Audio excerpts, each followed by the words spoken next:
जीवन की सीख, सलाह लें, पर संभल कर। मनुष्य एक सामाजिक प्राणी है, जो कि लोगों के समूह के बीच में रहता है। इस समूह में कई तरह के रिश्तों को वो निभाता है। कुछ रिश्ते निस्वार्थ होते हैं, जबकि अधिकतर रिश्तों की नींव स्वार्थ पर टिकी होती है।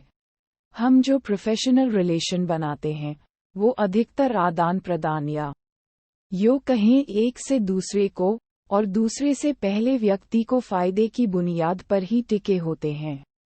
मैं यह नहीं कह रहा कि सभी रिश्तों के पीछे स्वार्थ ही होता है, लेकिन हाँ, आज की दुनिया में अधिकतर इंसान अपना फायदा देखकर ही रिलेशन बनाते हैं।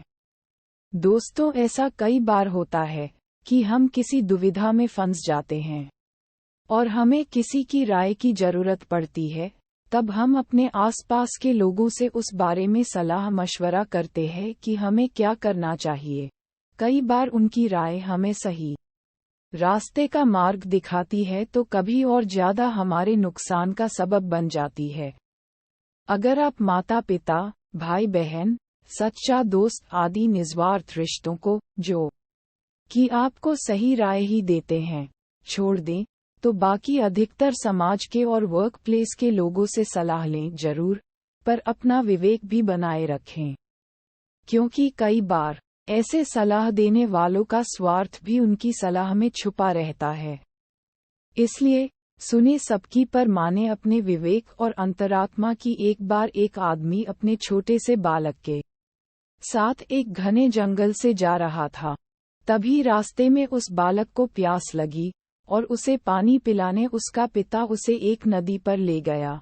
नदी पर पानी पीते पीते अचानक वो बालक पानी में गिर गया और डूबने से उसके प्राण निकल गए।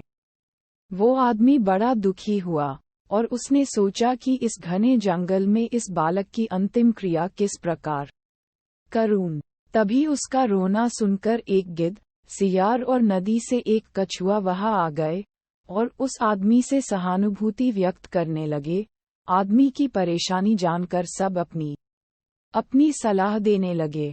सियार ने लार टपकाते हुए कहा, ऐसा करो, इस बालक के शरीर को इस जंगल में ही किसी चट्टान के ऊपर छोड़ जाओ, धरती माता इसका उद्धार कर देगी।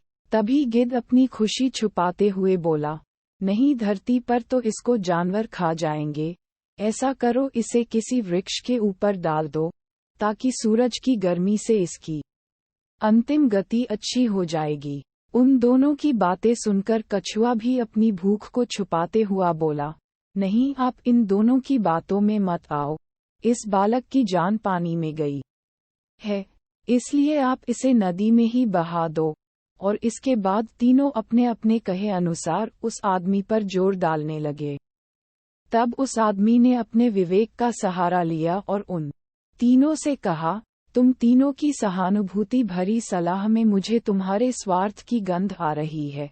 सियार चाहता है कि मैं इस बालक के शरीर को ऐसे ही जमीन पर छोड़ दूं ताकि ये उसे आराम से खा सके, और गिद्ध, तुम किसी पेड़ पर इस बालक के शरीर को इसलिए रखने की सलाह दे रहे हो ताकि इस सियार और कछुआ से बचकर आराम से तुम दावत उड़ा सको, और कछुआ, तुम नदी के अंदर रहते हो, इसलिए नदी में अपनी दावत का इंतजाम कर रहे हो।